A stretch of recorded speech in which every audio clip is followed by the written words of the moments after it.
Hey everybody, Lady Cheryl here. Welcome back to my channel. If you're new, I hope you'll like and learn something in this video and that you will subscribe and turn on the notification button so that you will know when my videos first come out. In this video, I'm going to share with you what I've been up to over the last couple of weeks. Now, you guys know that I live in Mesquite, Texas, Garden Zone 8A, and we have triple-digit temperatures. So I'm growing a lot of food outside, and I have a lot of food that is going to seed. But some of the food that is still vigorously growing is sweet potatoes, sweet peppers, jalapeno peppers. Let's see, what else? Oh, I'm growing my sugar baby watermelons and Minnesota midget cantaloupe, as well as, wow, I can't forget these. All of those tomato seedlings that I've been sharing with you over the last few videos, I went ahead and transplanted them a little early outside under the shade cloth, and they are doing very well.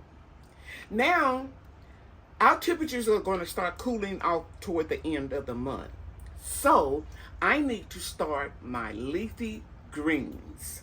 And that's what I'm going to show you right now in this video. I started inside my room 9 leafy greens that are just too hot to start outside right now. My experience has taught me that they're going to burn up because they're just too delicate for these hot temperatures.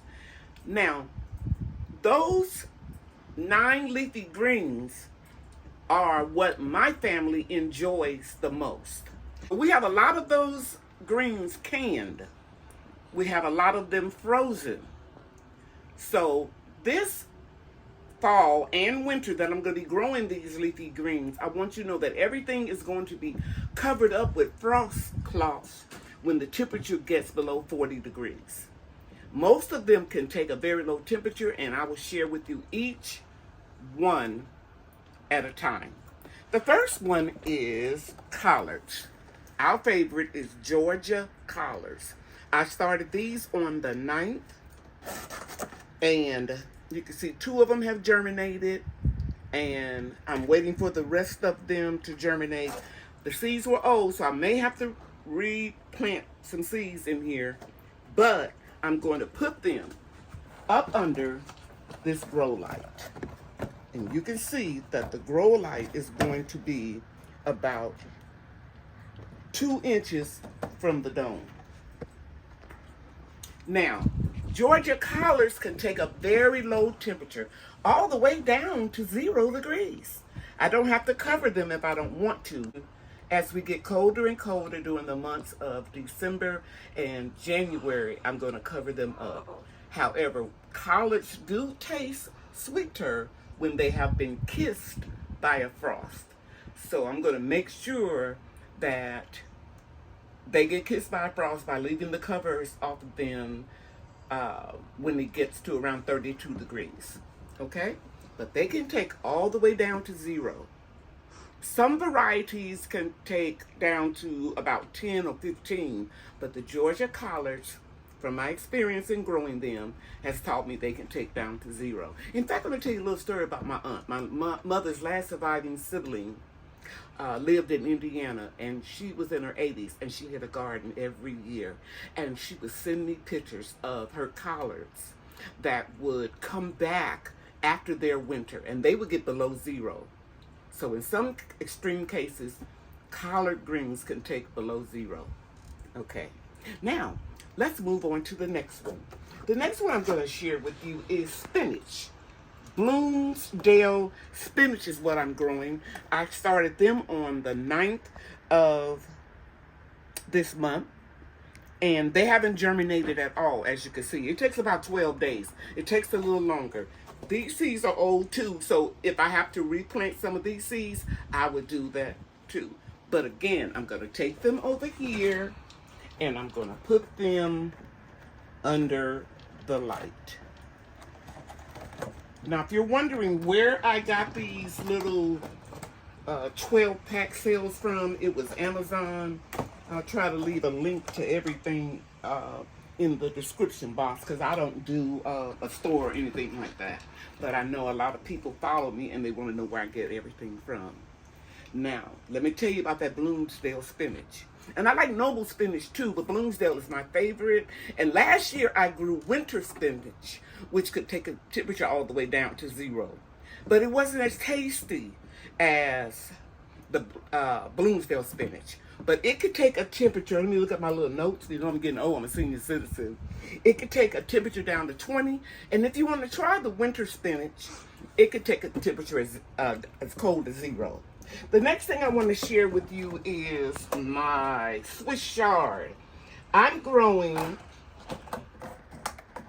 it's probably right here, yes, Ford Hook Swiss chard. And right now, none of them have germinated. I started these on the 11th of this month. And this Swiss chard can take a 20-degree temperature, so I will be able to grow it all winter long. Even though we may get a couple of freezes, it never stays cold for a very long period of time. So if you have some old plants, you may not have to cover them up, depending on what garden zone and what your temperatures look like. For example, I'm currently growing rainbow Swiss chard outside. And I probably won't have to cover them up at all because they are more established. The longer you've been growing your plant, the more cold it can take.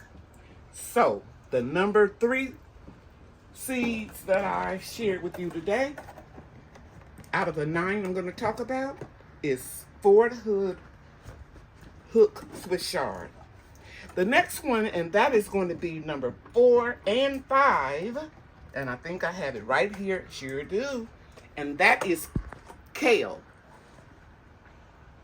I've been growing for a long time, and I just noticed the smaller dwarf varieties of kale don't attract as many insects as the large ones. So this one I sowed on the 11th, and can you get right here, Brian? I'm going to insert a picture of my cameraman with his black suit on when he went to church today. He looked so handsome in his new suit. And this kale is a dwarf Siberian kale. It's a kind of curly kale. Okay, and you can see it's just beginning to germinate. Can you see that right there, Brian? Right here, it's going to be up tomorrow.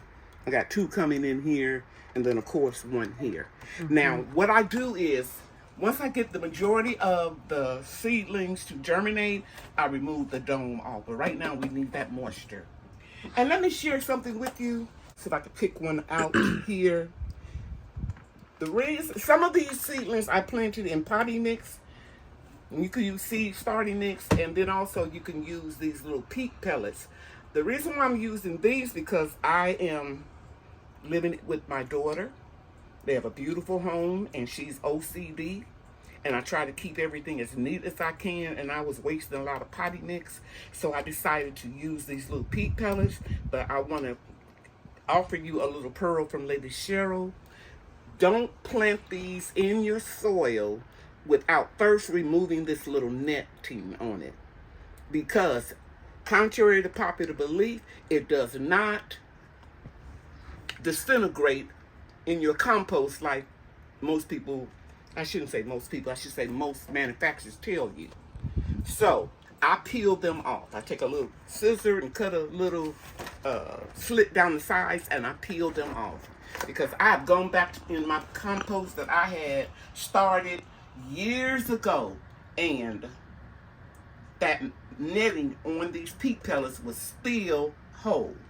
The next kale variety I'm growing is another dwarf, and it is the Bates Blue kale. It's a curly kale as well.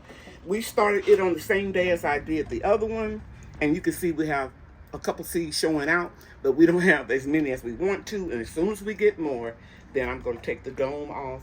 So that is number 4 and 5. So I'm going to put it up under the light. Now, let's talk about number 6. Number 6 is, oh, it's missing. Oh, my broccoli. I'm sorry, guys. And look at there. Good germination. Seeds that I saved. This is the Waltham 29 broccoli.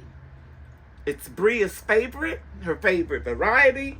She claims it tastes better than all the varieties that you can get any place, in restaurants or whatever. So we got good germination rate. Every one of them germinated except this one. So I'm going to put this one without the dome on it, up under the grow light. Now we're moving on to 7 and 8. Lately, I've been eating a lot of cabbage. It's one of the foods that is recommended by my nephrologist dietitian. Cabbage doesn't have a lot of phosphorus and potassium. Those are the two things that when you have kidney failure, your kidneys have difficulty getting rid of the excess phosphorus and potassium in your blood, as well as a lot of other things that can cause you to get infections, colds, and things like that. So I have to limit my intake, and cabbage is one of those really good veggies that I can eat practically every day, and I don't have to worry about it tiring or overtaxing my kidneys. So the first one I'm going to show you, I've grown it before. It's called Golden Acre. We started it on 8/11. I have only one germinating, and looks like one is going to germinate right here. You getting that, Brian? Mm-hmm. Okay, good. So we're going to keep the domes over him. And let me just lift this up and show you that I put the water at the bottom and let it wick its way up. So I don't have, as you can see, everything that I showed you, I don't have any fungus or any fungus gnats. So let's put this one right here. That was number 7. And here is number 8. This is my New Jersey Wakefield cabbage. It's my favorite. I started it on 8/3, and all of them germinated. You got that, Brian? Mm-hmm. Okay. Now I'm going to show you another vegetable that I am growing. And it is number 9. And it is my newfound veggie that tastes and give me the texture of meat, and I stir fry it with my cabbage, and that is cauliflower. And this is snowball cauliflower. I started it on 8/3, and that's why it looks bigger. I started these before I took my tomato plants outside because I don't have a lot of room in here. So I want you to see that they're doing well. They're actually putting on their second and third set of leaves, and I actually could put these outside, but it's still too hot.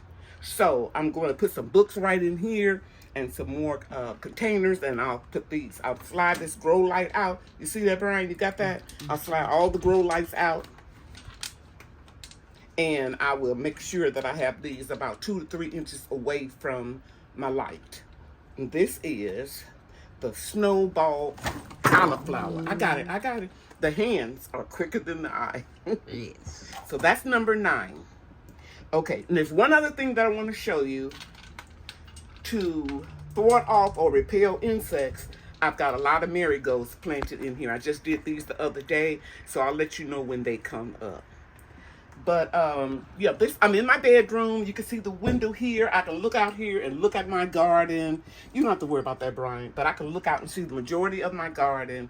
But what I've done recently, I've moved all of my houseplant jungle on this side of the room. And let's see if you could pan around, Brian. You can stand up and get some of the plants here. And here is the 3rd time that I am propagating my Monstera deliciosa plant. And here are all the plants that I had propagated, had them in my window. I did a 3-minute video about it, and they're all now growing in soil.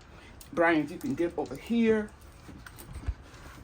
from here on up, you can let them see all of the plants here in my plant room. You got to this area up here. I have a lot of water and stuff down here. So all in what we call the alcove right here, Brian. Can you get right here? And show them, and I still have some monstera right in here. And you can see I still have philodendrons over here. That's my favorite. Did you get these plants here? And we have the Chinese evergreen. I mean, I have a lot of plants. I have ZZ plants, rubber tree plants. I love plants. Sometimes I water them, sometimes I sing to them, sometimes I talk to them. I have more over here. And you can go down, Brian, not all the way down where the T is, but right there. Okay, then you can come around here on this side and show them the front. You got it? Yes. Did you get these plants up in here? Yes. Know this, I'm going to direct sow in September all of my root crops. Beets, turnips, parsnip, what else? Radishes. Anything else I think we may want to eat. Okay? Thank you for watching. You know I love you and God loves you too. Bye now.